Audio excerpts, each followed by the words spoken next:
Interpretation of words, phrases, and sentences is a process of understanding the meaning of language element in particular context. Each language element has a different way of interpretation, depending on the structure and relationship between elements in the language.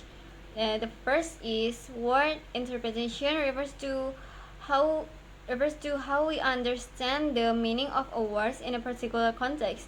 Each word can have different meanings of the meanings depending on how and where it is used.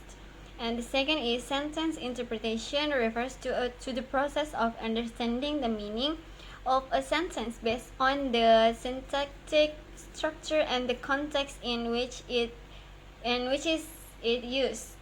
And the last is phrase interpretation refers to the process of understanding the meaning of a phrase consisting of two or more words combined. Although the meaning of the words in a phrase can be understood separately, the meaning of the whole phrases often cannot be directly inferred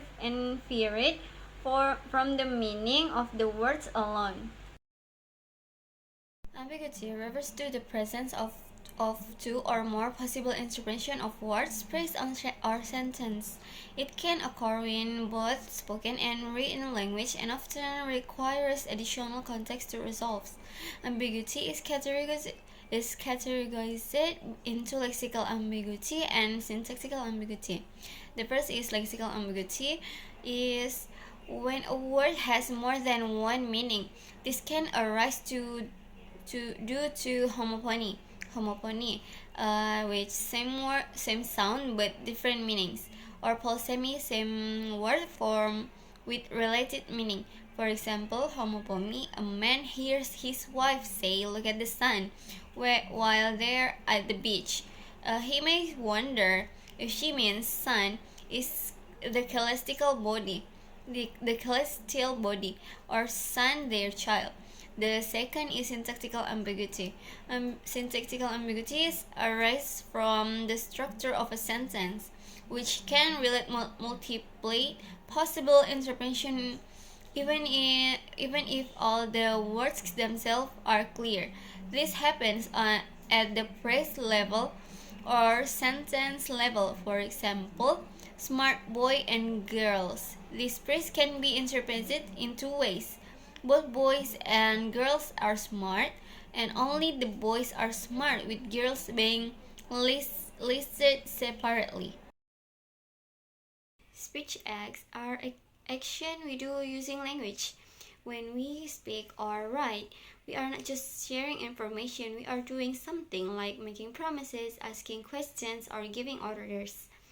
The concept of speech arts was introduced by John Austin and developed further by John Searle. It focuses on the purpose behind our words. Speech acts can be divided into three main types. The first is lectionary act, the act of saying something. This is the basic meaning of the word spoken. For example, the sky is blue. This is just a statement about the color of the sky. The second is a lectionary act, the intention behind the words. This is what the speaker is trying to do with their statement. For example, can you pass the salt?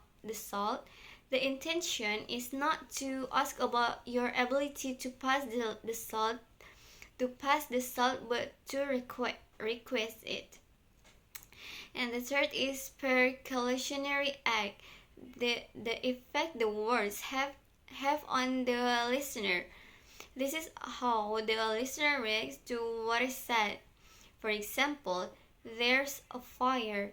The listener may run away or call for help. Example of common speech acts.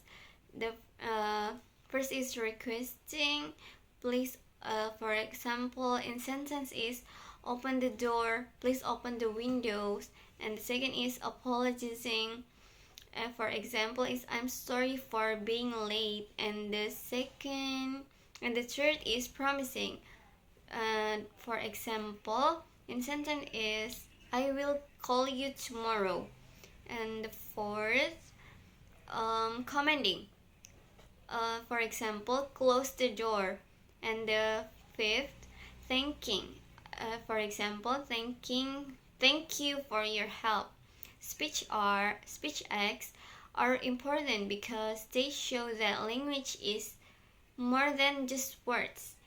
It's a way to interact with others and achieve specific goals in communication.